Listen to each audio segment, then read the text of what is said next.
was 2016. Someone asked us that we need cloud infrastructure, we need virtual machines. बहुत लोग उस time पे हंसे, बहुत लोगों ने मजाक उड़ाया, अरे बड़े बड़े हाइपर स्केलर्स है, कहाँ से बना लोगे, वो सारे लोग इसी देश के। एक बच्चा है ना, आप उसको 10 बार बोलेंगे कि बेटा ये काम मत कर, वो नहीं सुनेगा, नहीं समझेगा। प्राउडली इंडियन बोले कि भाई इंडिया से खरीदा है, इंडिया से यूज कर रहा हूँ। आज वही लोग प्राउड है, वही लोग सर्विसेज यूज कर रहे हैं। तो अपने दिल की सुनिए, तो वो जिद आप ले लीजिए। AI, is it an opportunity or a threat? 100% opportunity. पानी की तरह अगर आप बहोगे तो पत्थर आएगा, उसको भी चीर के निकल जाओगे। रास्ता नहीं है, रास्ता खुद से बना लोगे। इंडिपेंडेंट इंडिया, आई बिलीव, हमारा कंट्रोल हमारे पास है। One message which you would like any entrepreneur, innovator, or any future leader would take from watching this episode or to remember, what would that be? Welcome everyone to another episode of Beyond the Boardroom by Velox Media, where India's most influential leaders share their experiences, insights, and vision for the future. Joining us today is Mr. Manoj Dhanda, founder and CEO of Utho, one of Bharat's pioneering homegrown public cloud platforms. With more than 14 years of experience in technology, cloud infrastructure, and digital innovation, he has been at the forefront of building a cloud ecosystem that combines global scale performance with Bharat first affordability, reliability, and trust. Under his leadership, Utho has emerged as a strong Indian alternative in the cloud infrastructure space, empowering businesses with scalable, secure, and cost-effective cloud solutions. A passionate advocate of digital sovereignty, Manoj strongly believes that India must build and own its own technology backbone to drive long-term innovation, resilience, and self-reliance in the digital era. Today, we'll explore his entrepreneurial journey, the vision behind Utho, the future of cloud computing in India, and why building indigenous technology platforms is critical to Bharat's digital transformation. Please join me in welcoming Mr. Manoj Dhanda to the podcast. Hi, Manoj. Thanks for being here. Thanks for joining us and for the time. Well, let's jump into Sure. your journey into the entrepreneurial world. Plus, at the same time, the kind of I would say the mashal that you are, the torch that you are, you're taking.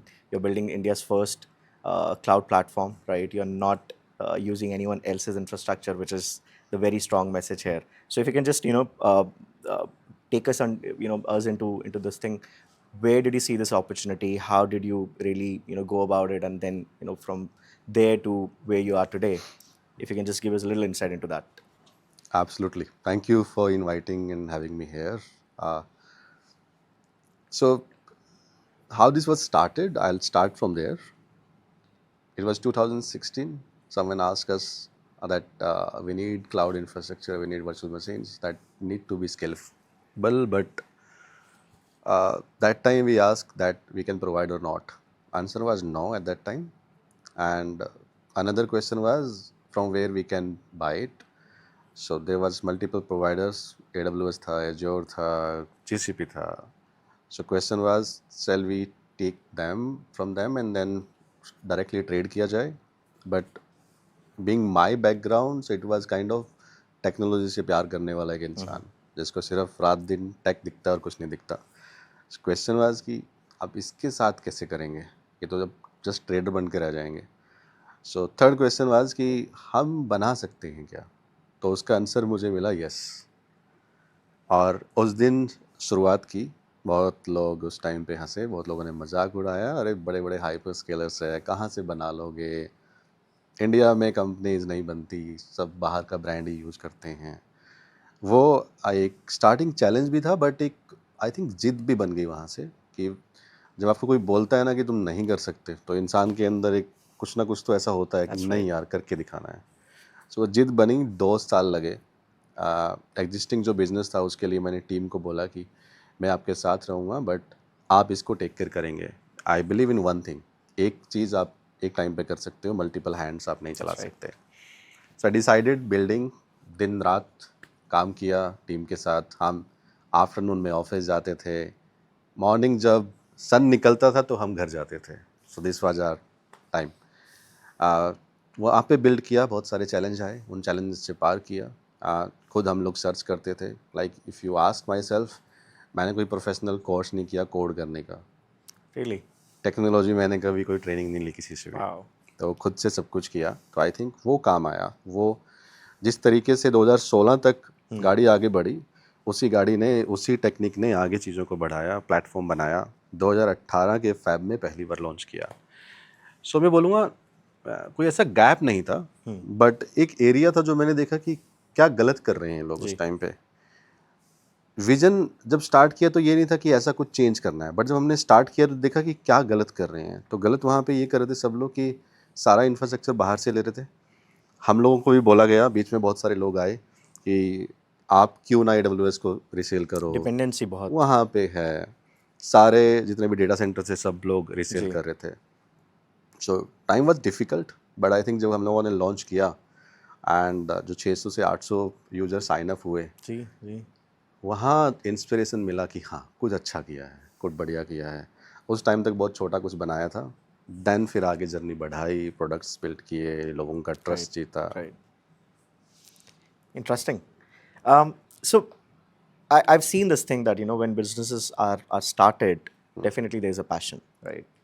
But then a lot of businesses they face the kind of a downstream as well. Yeah. Lekin, since you have continued the business and you're growing very confidently as well, very prominently as well, has there been few turning points in your journey which made you kind of, you know, go for another further milestone के ठीक है और 2 साल करते हैं और 2 साल करते हैं? Has there been any pointers like that you know gave you that positive push?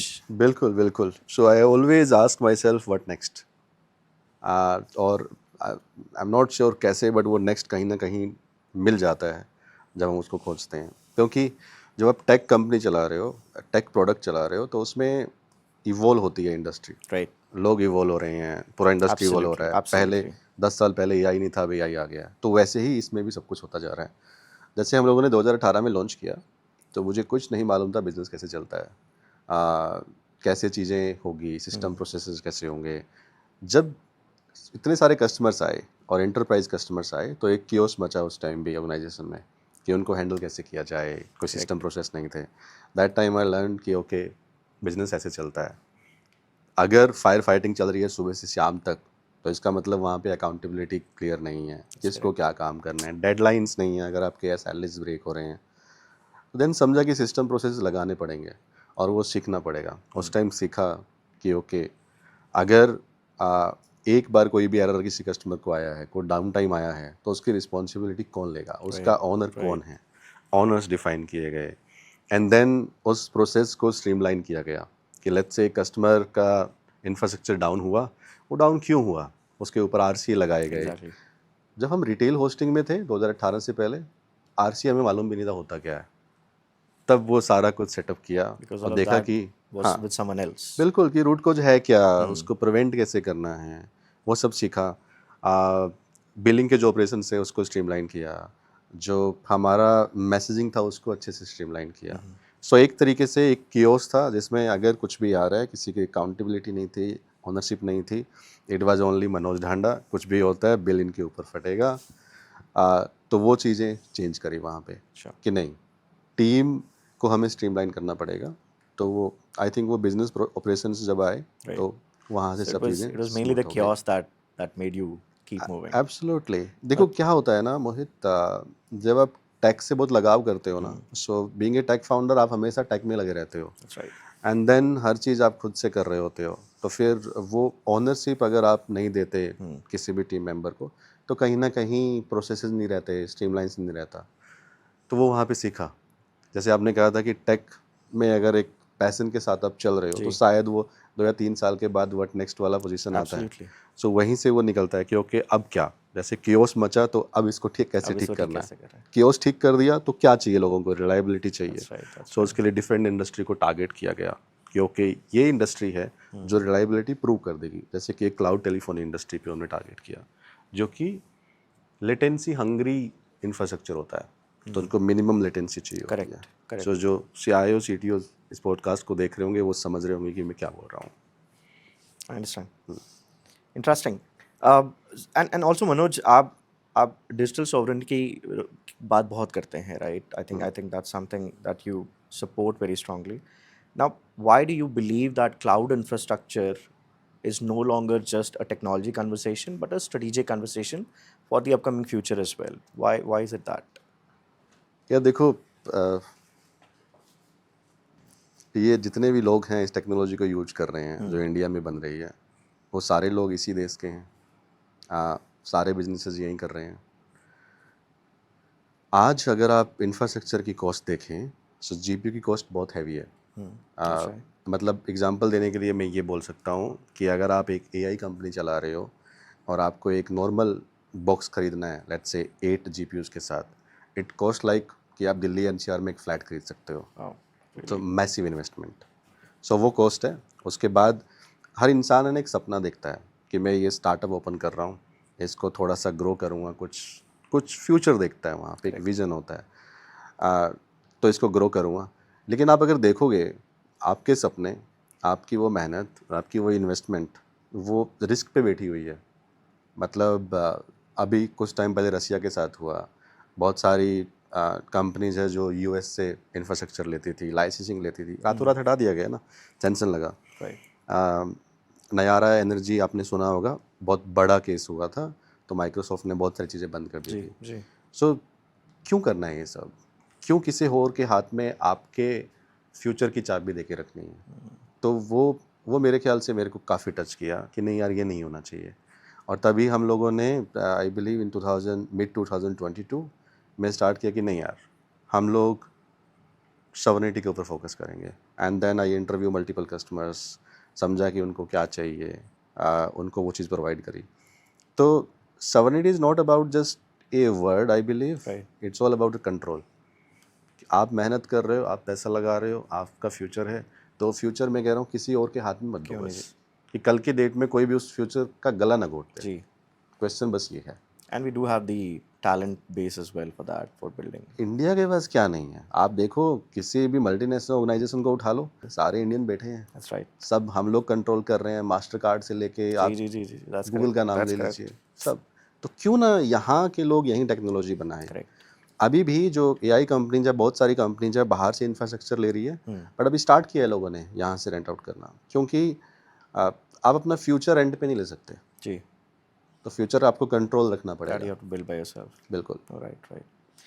Falling on this point itself, I think it talks a lot about the indigenous technology, right? So, what do you think an indigenous technology platform can play a role in supporting India's long-term, digital ambitions, which are very, very high and and long-lasting, and I would say widely impacting as well, considering our population base. बिल्कुल। सो मुझे लगता है 5 साल पहले शायद हमारे पास, या 10 साल पहले वो टेक्नोलॉजी नहीं थी। हमारे यहाँ वो इकोसिस्टम नहीं था कि लोग बिल्ड करेंगे, यहीं पे बिल्ड करेंगे और वो ड्रीम देखेंगे कि मैं यहीं से सक्सेसफुल हो सकता हूँ, मुझे बाहर कंपनी बिल्ड करने की ज़रूरत नहीं है। सो वो स्टार्ट हो गया है यहाँ पे। Right. And not only cloud infrastructure, AI startups बहुत सारे आ रहे हैं आज की डेट में इंडिया में, और कमाल कर रहे हैं। सर्वम का एग्जांपल आप ले सकते हो, Janani.ai का आप एग्जांपल ले सकते हो। बहुत सारे स्टार्टअप्स ऐसे निकले हैं जो कि यूएस का टैग लेके नहीं आज पैदा हो रहे, वो यहीं पे And पैदा they're हो very रहे proud of the Indian tag as well. हैं। एब्सोल्युटली। Right. तो वैसे एग्जांपल आज की डेट में आ रहे हैं। जी. अगर हम बात करें एआई की, तो वो रेडी है हमारे पास। अगर हम बात करें एआई को सपोर्ट करने वाला बैकबोन इंफ्रास्ट्रक्चर क्लाउड, वो आज की डेट में रेडी है। जितने भी हाइपर स्केलर्स देखोगे वो इंडियन डेटा सेंटर्स में होस्ट कर रहे हैं या फिर आउटसाइड इंडिया कर रहे हैं। इंडियन डेटा सेंटर में अगर वो होस्ट कर रहे हैं, so we have the same data centres owned by Indian companies, we have the complete control. अगर आप बात करो virtualization technologies, same technology KVM is Google using, AWS is using, same we are using. अगर आप बात करो hardware, same certified hardware we are We using. also have. उसके बाद आता है, आप जैसे आपने बोला कि एआई वर्कलोड का फ्यूचर है, वो हम कैसे सेव कर सकते हैं और सिक्योर रख सकते हैं लॉन्ग टर्म के लिए। टेक के मामले में कोई भी ऐसी डिपेंडेंसी नहीं है आज के टाइम पे। अगर हम हमारी बात करें, we build completely on open source. 97% code is build in India, not even open source, right. तो कल की डेट में कोई भी ऐसा सैंक्शन, कोई भी ऐसा गवर्नमेंट पॉलिसी, या आप जैसे बात करो क्लाउड एक्ट, अगर यूएस के किसी भी प्रोवाइडर की आप बात करोगे, यूएस गवर्नमेंट कभी भी डेटा मांग सकती है उनसे, हमसे नहीं मांग सकती। कभी नहीं बोल सकती कि आप अपने कस्टमर की डिटेल दे दीजिए, क्योंकि किसी का कोई कंट्रोल नहीं है बाहर का। तो हमारे पास पूरा कंट्रोल है। फ्यूचरिस्टिक आपको L4 GPU से लेके H200 B200 जैसा भी आपको GPU चाहिए वो यहाँ पे अवेलेबल है, तो उसके लिए आज बाहर जाने की किसी को ज़रूरत नहीं है। सो सस्टेनेबल फ्यूचर एंड आज की डिमांड वो दोनों इंडिया दे रहा है, नॉट ओनली अस, हमारे जैसे और भी बहुत सारे प्रोवाइडर्स हैं जो भी मार्केट में आ रहे हैं, जो करने की कोशिश कर रहे हैं। And I think a lot of Indian companies have actually started supplying their services and their products overseas as well. So that also tells a story that it could be a beginning. बिल्कुल Right. अभी किसी ने बात की हमारे बारे में, बहुत सारे एम्बेसडर्स हैं डिफरेंट कंट्रीज़ के, तो उनसे बात की, उनको बताया sovereign cloud, there are lot of people who shown interest कि yes we are interesting into this. Control किसको नहीं चाहिए भाई, जी। ताले की चाबी है ना, सबको अपने अपने पास चाहिए। चाहिए, वो कारपेट के नीचे दबा के या किसी और को दे के नहीं जाएगा, नहीं जाना चाहता। है ना। तो That's वही मुझे लग रहा है टेक में लोगों को अभी सोचने की ज़रूरत है और करने की ज़रूरत है। Correct, ऑलरेडी लोग कर रहे हैं, बट आने वाले 5 साल में मुझे लग रहा है पिक्चर डिफरेंट हो जाएगी। That's right. जैसे पहले होता था ना, पिछले 30 साल हम लोगों ने जो कुछ बनाया वो US कंपनीज के इंफ्रास्ट्रक्चर पे बनाया, Right. अब लोग इंडिया वाले भी बनाएंगे। Correct. Very rightly put. And since you touch base on the AI growth as well, so it is definitely reshaping industries at an unprecedented rate. Correct. But Manoj, how do you see AI primarily as just a technological revolution? Is it a business revolution or just a societal revolution where we say that trend में है? So how do you see it? Where do you put it? I believe सारा कुछ change हो जाएगा। It's not only just हम लोग अभी voice calls बना रहे हैं, वॉइस बॉट्स यूज कर रहे हैं लोग, नॉट कि किसी ने इमेजेस मॉडिफाई कर ली, चेंज कर ली, वो तो नॉर्मल यूज केसेस हैं। बट अगर देखेंगे हेल्थ सेक्टर के अंदर बहुत बड़ा डेवलपमेंट हो रहा है।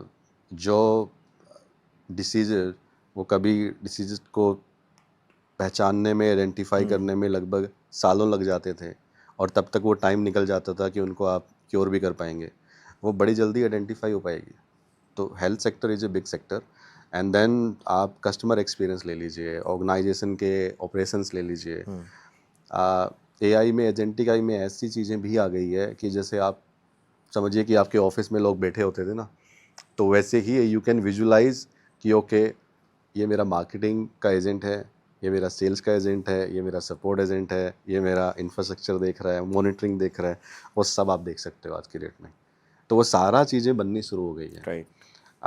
बात बस ये है कि जो लोगों का फियर है कि नौकरियां खा जाएगी AI, 100% खाएगी अगर आप उसको नहीं सीखेंगे, नहीं इम्प्लीमेंट करेंगे। बट जैसे हम जैसे लोग हैं, हम लोगों ने क्या किया है, जो डेवलपर पहले हाथ से कोड लिखते थे आज वो AI को यूज़ AI करके को use कोड कर लिखते हैं। जो हमारे डिज़ाइनर पहले फोटोशॉप यूज़ करते थे, कैनवा यूज़ करते थे, आज वो AI से इमेजेस बना रहे हैं, वीडियोस बना रहे हैं। यही चेंज हुआ है। तो अगर वो जो एडिटर है, वो जो इमेज बना रहा है, या जो कोडर है, जो डेवलपर है, अगर वो नहीं सीखेगा तो उसकी नौकरी जाएगी। अगर वो सीखेगा तो इम्प्रूव करेगा, प्रोडक्टिविटी बढ़ेगी, कंपनीज का प्रॉफिट बढ़ेगा, क्योंकि सबसे इम्पोर्टेंट चीज़ होती है कि प्रोडक्टिविटी की स्पीड क्या है। Right. आप कैसे कम टाइम में ज़्यादा प्रोडक्ट प्रोड्यूस खुद को कर सकते अपस्केल हो। करने की जरूरत है, खुद को बिल्कुल, इवॉल्व करने की जरूरत है with the बिल्कुल। तो technology. वो आई थिंक इम्प्रूव हो रहा है। Right. सो मुझे लग रहा है कि ट्रेंड तक रह के नहीं रहेगा AI, यही तो अगले 5 साल में तो बहुत कुछ चेंज हो जाएगा। अभी Definitely रोबोटिक gonna नहीं आया है, integrate. जब रोबोटिक आएगा तो दुनिया चेंज हो जाएगी। Correct. But since you come from the cloud computing domain, right? So how do you see the relationship between the AI infrastructure plus the cloud computing infrastructure? How do you see them working together?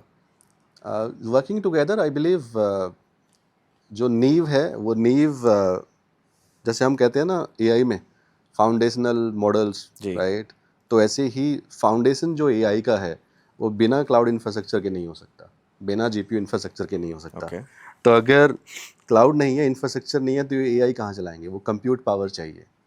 और जब AI इतना advance हो रहा है, तो हम जैसे लोगों को क्या करना हो रहा है अभी कि लेटेस्ट GPUs अवेलेबल कराए जाएं। जी। आज की डेट में सबसे बड़ी प्रॉब्लम ये नहीं है कि ये जो इंफ्रास्ट्रक्चर है मैं खरीदूं कहाँ से, वो डिसीजन चलो आप ले लोगे कि आपने इंडिया से लेना है, बाहर से लेना है।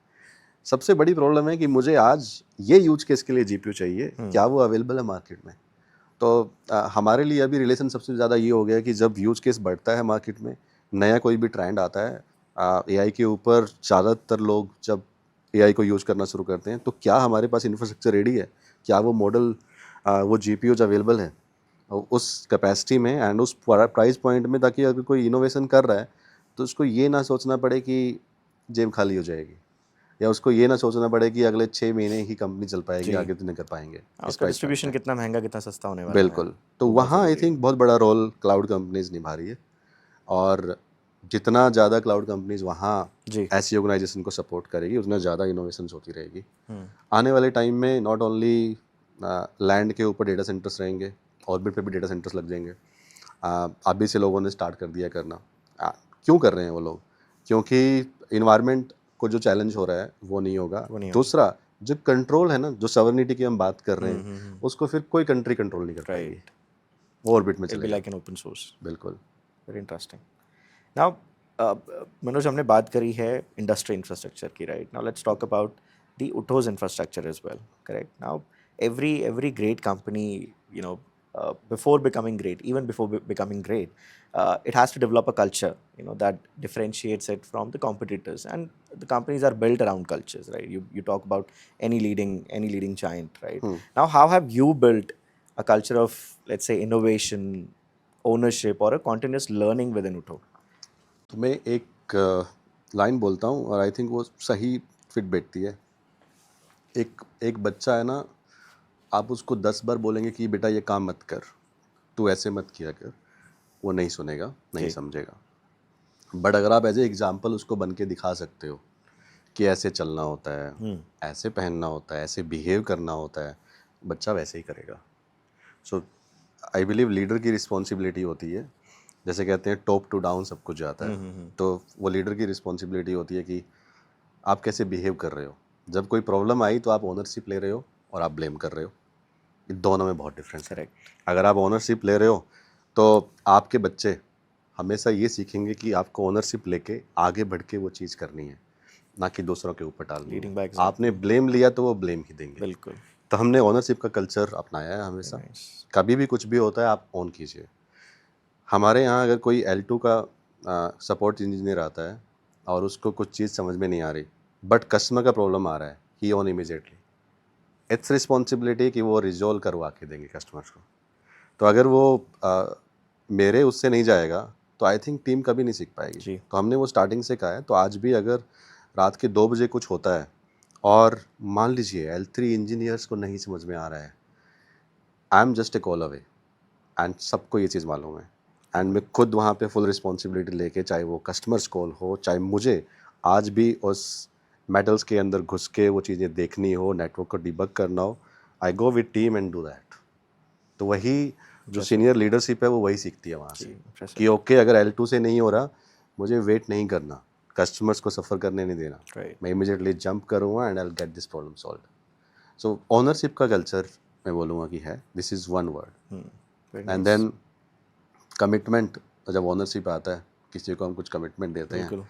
एंड थर्ड, हमारे 3 वैल्यू सिस्टम है बेसिकली, उसी के ऊपर पूरा कल्चर है। वन इज़ आपका care, second is commitment and ownership. तो इन तीनों के ऊपर सारी चीज़ें चलती हैं। Very nice.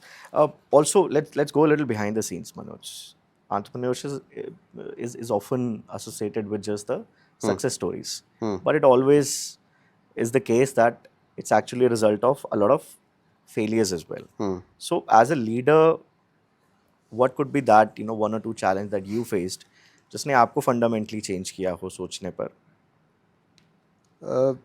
देखो, स्टार्टिंग के दिनों में कोई आपको नहीं सिखाता कि कैसे That's right. बिहेव करना है, क्या करना है, बट वो टाइम के साथ सब इंसान सीखता है। तो आई थिंक सबसे बड़ा चैलेंज यही आया कि टीम को कैसे हैंडल करना है। जी। तो वो नहीं पता था। हमने जब बिजनेस स्टार्ट किया, I was around 21 years old. हाँ। तो मुझे तो मालूम भी नहीं था कि लोगों से बात कैसे करनी होती है उस टाइम, बट वो बात करके सीखे, मिस्टेक करके सीखे। जब हम MBAs के लोगों को हायर करते थे और खुद को ऐसा फील होता था कि इनको ऐसा तो नहीं लगे कि बच्चा इंटरव्यू ले रहा है मेरा, जी। तो खुद कहीं ना कहीं डाउट आता था। बट कहीं ना कहीं सीखे मिस्टेक करके कि ओके ऐसे नहीं बात करनी है। बड़े कहते हैं ना कि आपका जो बीइंग होता है वो शायद आपके पेरेंट्स से आ रहा है, जहाँ से आप आए हो। तो वो बीइंग आपका कैसा है, मुझे लगता है वो सब कुछ मोल्ड कर देता है Correct. उसके लिए। तो कभी भी वो एटीट्यूड नहीं रहा कि सीखना नहीं है, कभी भी एटीट्यूड नहीं रहा कि मिस्टेक नहीं करनी है। I always open for mistake, और ये हमारी पूरी टीम को मालूम है। Very nice. तो मिस्टेक से आई थिंक सीखना मुझे सीखना लग बहुत रहा है ज़रूरी है। सबसे बड़ी विन रही है हमारी। मैं कहता हूँ मिस्टेक आप करो, बट उसको तीसरी बार मत करो। 2 बार चलो इंसान से गलती हो जाती है, पहली बार तो मिस्टेक आप कर ही लो, कोई प्रॉब्लम नहीं है। Very nice. Let's talk a little about future. What do you think, right? So beyond the business growth, the market shares that you'll capture, the technology innovations, that you will also adapt and maybe create as well. But what legacy would you like as Manoj Tanda and Utho to leave behind? क्या ऐसी legacy होगी जो आप चाहेंगे? तो जब हमने start किया था तो हमेशा लोग बोलते थे कि इंडिया के प्रोडक्ट अच्छे नहीं होते, हमें अगर टेक्नोलॉजी स्पेसिफिक खरीदनी है तो जी। बाहर की खरीदनी है। तो मुझे लग रहा है वो अगर ये हो जाएगा कि प्राउडली लोग बोलेंगे कि नहीं, इंडिया के प्रोडक्ट इंडिया से ही खरीदो। अगर आप इंडिया में बिजनेस कर रहे हो, इंडिया के प्रोडक्ट बेस्ट होते हैं, आपको सबसे पहले प्रायोरिटीज़ इंडिया के प्रोडक्ट्स को देनी है। जब ये हो जाएगा तो मुझे लग रहा है एक मिशन है जो कंप्लीट हो जाएगा। लोगों का जो विश्वास है ना इंडियन प्रोडक्ट्स पे, वो बढ़ जाना चाहिए। तो मेरे ख्याल से इट्स नॉट अबाउट कंपनी कितनी बड़ी होगी, क्या रेवेन्यूज होंगे, नॉट दीज नंबर्स, हमारा वैल्यूएशन क्या होगा, हमारे आईपीओ क्या होंगे, नहीं, ओनली जस्ट विजन की। And I think one legacy जो मुझे लग रहा है बेस्ट होगा वो ये है कि प्राउडली इंडियन बोले कि भाई इंडिया से ख़रीदा है, इंडिया से यूज कर रहा हूँ, और Made in ये India, बहुत used by सारे India. फ़ायदा हो रहा है। बिल्कुल। Proudly. Very nice. And asking a little bit about your personality as well. Who has been the biggest influence on your leadership philosophy? आप किनको देख के सीखे हैं? मुझे लग रहा है मेरे फादर ने मुझे बहुत कुछ सिखाया है। तो जब वो मेरे फादर किसान थे पहले, तो जब वो रात को खेत में जाते थे, अंधेरा होता है पूरा, जंगल होते हैं, आप सोचिए कोई डर नहीं, और हर दिन हफ्ते के 5 हर रात को जाना, खेतों में वो पानी देना। तो मुझे लग रहा है जो वो ओनरशिप थी ना, कि एक रिस्पॉन्सिबिलिटी है कि मुझे ये करना मुझे है, करना है। और चाहे उसके आगे कोई डर है, कोई भी रीजनिंग है ना, वो रीजनिंग उन्होंने आने नहीं दी। आने नहीं थी। तो वो आज भी मुझे कभी कभी वो चीज़ याद आती है। तो मेरे को लग रहा है फादर को मैं बोलूँगा कि उनसे ही सब कुछ मिला है। और आज के टाइम के first generation entrepreneurs which are coming and trying to build business, उनको आप क्या एडवाइस देंगे? खुद की सुनो, अपनी सुनो, और डिसाइड करो कि आपको करना क्या है। आप वैल्यूएशंस के पीछे या चमकते हुए जो नए नए आपको स्टार्स दिखते हैं उसके पीछे मत जाइए। आप देखिए आपको क्या करना है। स्टार्टिंग में लोग हंसेंगे, हम पे बहुत हंसते थे, आज वही लोग प्राउड है, वही लोग सर्विसेज यूज कर रहे हैं। तो अपने दिल की सुनिए, दिमाग की जब ज़रूरत पड़ेगी तो आप लगा लेंगे। और जैसे हमें पहले बिजनेस नहीं आता था, जी। तब हमने सीखा, ज़रूरत पड़ी तो वो सब कुछ कर लिया, तो सारे रिसोर्सेज काम आ जाएंगे। बट मुझे लग रहा है फर्स्ट 2 इयर्स ऐसा है कि आपको जिद होनी चाहिए। आपको 10 रीजन्स ऐसे मिलेंगे, 10 सर्कमस्टांसेस ऐसे आएंगे, आप टूट जाओगे, हार जाओगे, आपको लगेगा नहीं होगा, बट दिन के बाद भी रात आती है, और रात के बाद भी तो सूरज उगता है ना। उगता ही है। तो आपको वही देखना है कि एक हार के बाद जीत होगी आपकी। तो लगे रहना है, मेरे ख्याल से शॉर्ट टर्म विजन नहीं लेना चाहिए। 2 से 5 साल, 2 साल मिनिमम रखना चाहिए That's कि right. 2 साल में करूँगा, जो मर्जी हो जाए, और Whatever जान may लगा come. दीजिए। जैसे मैं एक चीज़ पूछता हूँ वही, मेरे को कुछ करना होता है ना, तो मैं एक ही चीज़ पूछता हूँ कि क्या इस लाइफ टाइम में ये अचीव कर सकता हूँ, और अगर उसका आंसर नो आता है ना, मैं पीछे बढ़ जाता हूँ कि नहीं अभी करेंगे, नेक्स्ट किसने देखा है, किसने आप आओगे कि नहीं आओगे। राइट। तो वो जिद आप ले लीजिए। जिद होनी चाहिए। बिल्कुल। Very nice. Okay, Manoj. As we are moving closer to the end part of the session, let's have a quick rapid fire round, right? They're Sure. very small पानी and पी लूँगा interesting इसमें। questions. Sure. Please. Okay, let's start. One word that defines leadership. Ownership. Okay. One entrepreneur that you admire the most. Shri Ratan Tata. I think a lot of us. Yes. A book that has influenced your thinking. One thing, AI, is it an opportunity or a threat? 100% opportunity. Great. For the youngsters today, startup or a corporate career? Startups सीखने को बहुत मिलेगा आपको. Okay. One habit that contributes to your success. जिद. मैं भी ये कहने वाला था. I could take it out कि जिद बहुत आपके journey में has बिल्कुल. played a very important बहुत role. बहुत. A piece of advice that you would give to your younger self. 10 साल पहले के मनोज को आप क्या कहेंगे? Well done. I think आप बहते रहिए पानी की तरह. Wow. You just ask what next, one next. पानी की तरह अगर आप बहोगे तो पत्थर आएगा, उसको भी चीर के निकल जाओगे. रास्ता नहीं है, रास्ता खुद से बना लोगे. क्या बात है. Daytime coffee, tea or a late night brainstorming session? T. Tea. हाँ. और लेट नाइट तो हाँ रहता ही है. That's nice. One thing that people don't know about Manoj Tanda, not sure क्या होगा apart वो. from being ziddi. केयर बहुत करता हूँ मैं लोगों की. इंसान मेरे लिए फर्स्ट है. Very nice.